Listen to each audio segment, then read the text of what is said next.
Welcome to the Overgivers Anonymous podcast. My name is Angela Mondor, also known as the Geeky Girl. In this podcast, we're going to be talking about some amazing things to help you get over overgiving. And welcome to this episode of the Overgivers Anonymous podcast. My name is Angela Mondor. I'm also known as the Geeky Girl, in case you're new here. I want to talk to you about something that I find it's really important to me, and I find that there's a lot of conversations about this. People don't really like the concept. So I just want to take your brain and smush it a little bit, maybe stretch it, play with some silly putty. If you're old enough to remember silly putty, I mean, I'm sure you spent a lot of time on Sunday mornings copying the cartoons off the silly putty. I did anyway. I had a blast. So think about this as just a way of stretching your mind a little bit, because maybe you've heard of SMART goals before and maybe you don't think they're very smart. Maybe you think they kind of suck, and that's okay, because I'll tell you what, we all have opinions as we as we learn new things. We've already sort of come to our own conclusions about what we feel about these things and how we, whether we like them or we don't. So I just want you to open your mind a little bit. I use a lot of terminology that average, not normal, but neurotypical people will use, because the concepts of why they do it are important, but we need to twist it so that our neurodivergent brain can handle it. The reason why, we watch this all the time, where I see it day after day, where neurodivergent business owners are trying to do what those neurotypical people are doing, and it just doesn't work properly. And so I want to take these things, I want to twist them a little bit and help you. Now, my way isn't going to be your way. Your way is not going to be the next person's way, because we're spicy. Our brains like to be a little different. And let's be honest, things are going to change from month to month, week to week, year to year, whatever the case may be, as we grow and change as individuals as well. So yes, I'm talking about SMART goals, and I'm going to change some things up here. So pay attention, because it's not normal. We're spicy. Okay, so it is important for us to set goals for the business. Okay, I don't know if you agree or disagree, but I would say that anytime I have not set goals, I've not spent the time to set the goals for my business has gone on to trajectories that I was never in control of. Right? It's the same concept that if you don't know where you're going, somebody else is going to be happy to take you there, because you're just going to follow. So in your business, it's important to be a leader, and in that way, you can lead yourself and your business in the direction you want to head, as opposed to just assuming that you want another person's direction. I'm sure you've heard my story before. I've told it many times, but having not had a plan, not had a goal, not having a direction I wanted to head, I allowed somebody else to take the reins of my business and totally kerfuffled it. It turned it completely upside down. I lost a ton of money, not only because of the fees I was paying the person to help me, but I also lost the business that I had been building and had to rebuild after that year. So let's be honest. If you don't mind somebody else taking the reins and telling you what to do, why aren't you working in a job? Because the job will do that all day long. They'll tell you what to do, how to do it, and they won't pay very much to make it happen. So that's one of the reasons why we're not working those jobs. We want to take control. We want to know what we're doing. We want to head in a certain direction, and we want to build the kind of life/work situation that works best for us. So we have to do this. We have to set goals. We have to set some direction on where we're heading. So let's have some fun with it, okay? Because it can be fun. I know that sometimes it can be daunting, but I'll tell you what, when you look at it this way, maybe it'll help you feel a little bit more spicy fun with it, okay? So stick with me. So number one, when we're breaking down the SMART goal, each letter represents something, okay? So S stands for specific. So we want our goals to be specific. We want to know what it is that we're trying to accomplish. You don't want to just say, I want to change the world. Okay, but how do you want to change the world? Do you want to change it for good? Do you want to change it for bad? Do you want to help children? Do you want to help homeless people? Do you want to, what do you want to do? How do you want to do this? What is specifically you want to do? Specific things are, I want to help these kinds of people. Specific is, I want to provide services through my email list. I would like to build my email list. I would like to do private one-on-one coachings, or I want to do group coachings, or whatever. You're creating a specific goal, okay? A thing that is tangible, and you can actually put tracking stuff towards it. Okay, I know that's kind of could feel a little bit gross, but it's awesome and fun if you really dig into it, I promise. So you want to be able to set this specific goal so that we can take this to the next step. So we don't want to be vague in setting this goal, because then it's going to be hard to do the rest of it. So let's pick something specific and we'll take it all the way through from top to bottom, shall we? Okay. Let's talk about our email lists. A lot of us have them, and there's been a lot of conversations about them over the years. So let's dive in, shall we? Okay. So a specific goal. Let's say our specific goal is that we want to increase our email list size by 500 people in the next quarter. That's a very specific goal. Okay. It's also measurable. Okay. So we need to be able to measure something to be able to say whether or not we did it or we didn't do it. Okay. So think about even the smallest thing around your house. You can say, I want to load the dishwasher. Well, how do you know when it's done? You know it's done when all the dishes that are on the counter are now in the dishwasher, because you've loaded the dishwasher. You can measure the fact that the dishes are now not on the counter, but they are in the dishwasher. Okay. So we want to be able to measure this. So our measurable thing on the example I gave you was that we're looking for 500 subscribers. Okay. So that's a measurable item. It allows us to be able to be able to see whether or not we're moving in the right direction towards this goal. Now I'm specifically choosing a quarterly goal. You'll see why as I move through, but taking this one step at a time, we need it to be measurable. So it is specific. We know exactly what we're doing. We're building our email list, and it's measurable because we want to grow it by 500. Okay. So it was specific because we were measuring, or because we were doing this one specific thing, which is grow the list, but then measure, we gave it the number. Okay. Now, not everything comes with a number. Okay. But this one does, and it just makes it easier for your brain to be able to see it's, the growth thing. Okay. So it's easy for my brain. So now, once we have moved past measurable, which is the M in SMART, we're going to move to the A.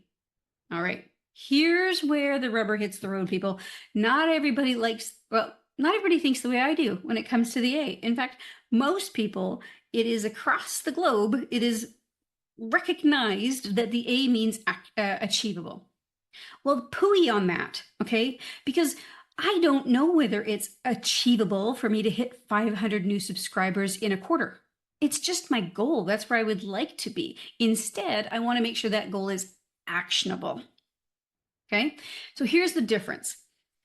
Being achievable means that I know it can happen. And I think that holds us back a lot from setting goals, because we think if we set a goal, we have to make it happen or we've failed, which is total bupkis.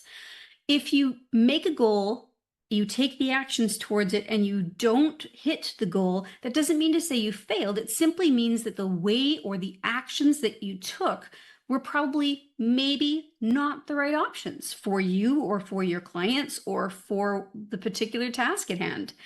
But you did put in the effort. And I think that that's the most important part.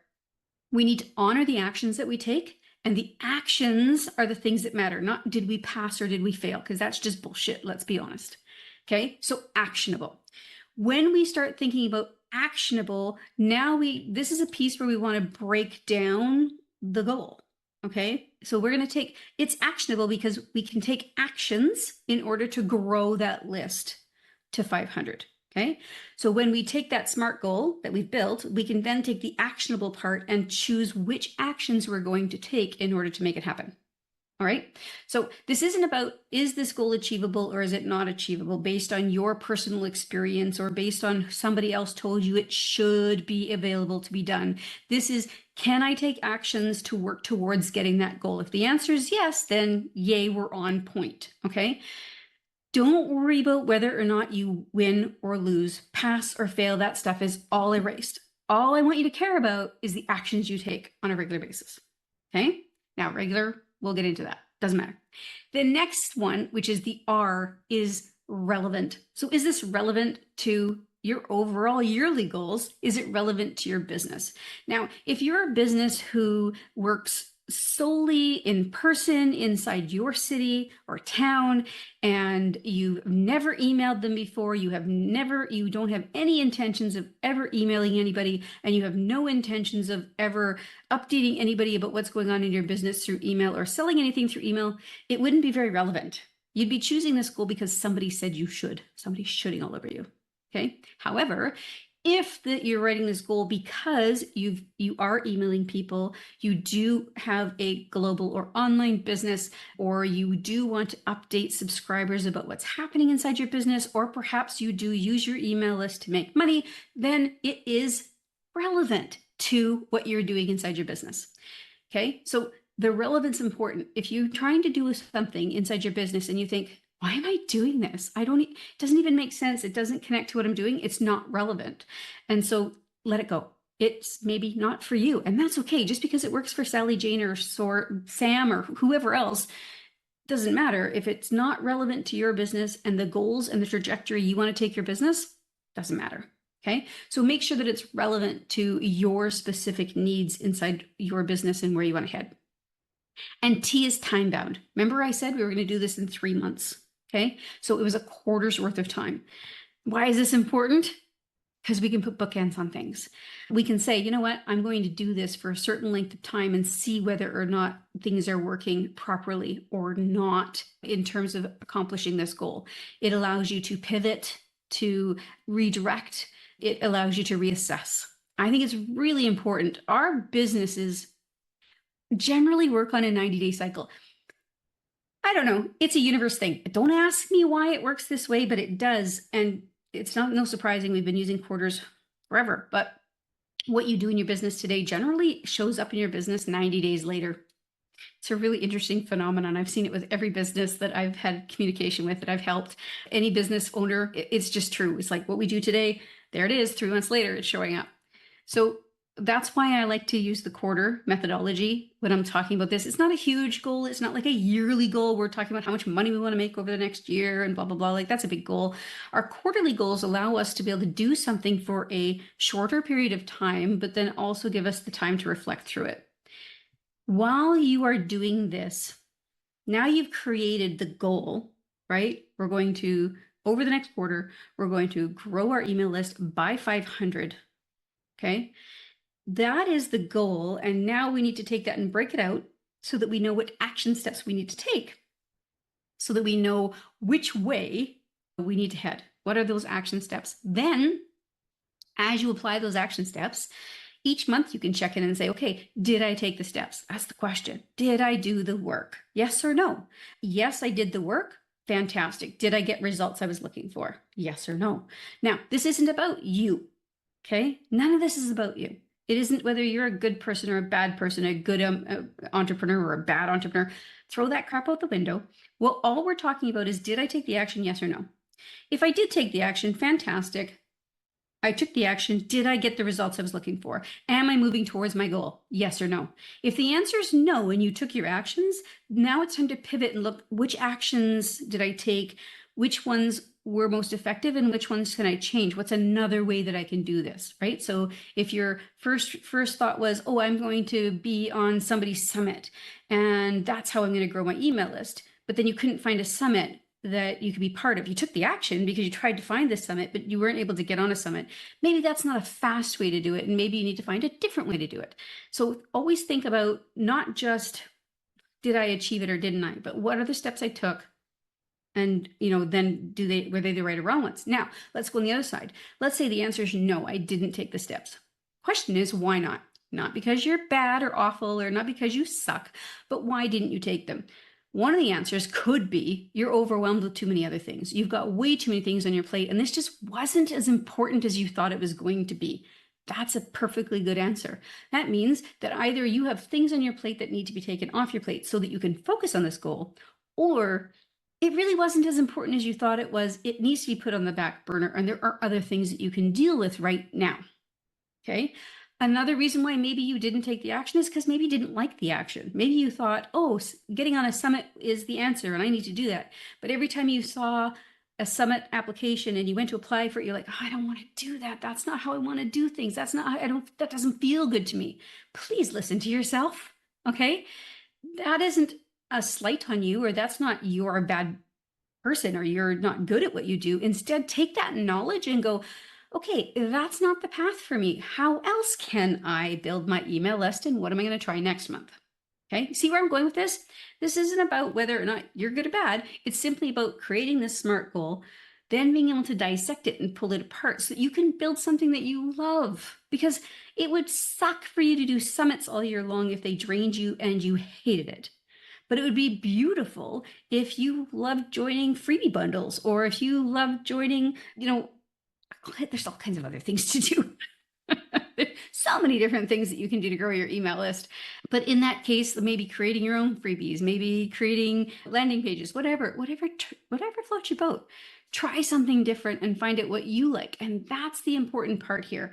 When we talk about being neurodivergent, it isn't about being, I can't be successful. It's simply, how can I be successful, right? Because you can be successful just like anybody else. But let's work with your brain. Let's find out what works best for you. That's what's really important. These are the things that are pitfalls to us. Feeling like maybe we don't fit in, or feeling like the rejection sensitivity piece can be very difficult with neurodivergent brains. Instead of looking at it as, I didn't hit the goal, you can simply say the business, change it, okay? Don't take on the business as your next personality. I mean, that's just a disaster waiting to happen. But you can say, in the business, we have this goal and here's where we're going with it. And in the business, these are the actions we took and those didn't work. Try to take the emotion out of it. Try to take try not to take it on as your own other personality. You try not to be a split personality with that. It's all good. So here's what I want. I hope that I got you to see things a little differently when it comes to SMART goals, that you get to see that maybe they could be fun, or that, maybe we could lend some different ways of seeing information that you're creating inside your business. Take your business in a direction you actually want to go. Make sure that you always follow I like following this acronym, but we'll try it anyway, right? So make sure you have a specific goal. Make sure you can measure it. Make sure you can take actions toward making it happen. Make sure it's relevant to you, your business, and the direction you want to head. And make sure it's time bound so that you can actually put a period at the end of that when you get to it. That doesn't mean to say that the next quarter you might say, you know what, that worked so well. I did 300. I added 300 people to my list. That's fantastic. Next quarter, I'm going to try to do the 500 again. Keep moving, and your goals matter to you. Maybe you only want to add 10 people to your list. Maybe you want to make $1,000 a month. Maybe you want to make $100,000 a month. Those things don't matter to anybody but you, because your goals matter. And regardless of how big or how small those goals are, you can make a difference in your life and your business by creating these goals for yourself and gain confidence in the fact that you can actually achieve these things. See, the A comes later. We achieve them after we do all those things. I hope you have a fantastic day, and I look forward to talking to you next time. Bye for now. Thank you so much for listening to the Overgivers Anonymous podcast. Your support means the world to me. You can find show notes for this episode and other goodies at overgiversanonymous.ca. And if you enjoyed this episode, or you enjoyed the podcast in general, why not join us in the Overgivers Anonymous Facebook group, where you can connect with overgivers from all over the world. Head on over to geekygirl.ca/group.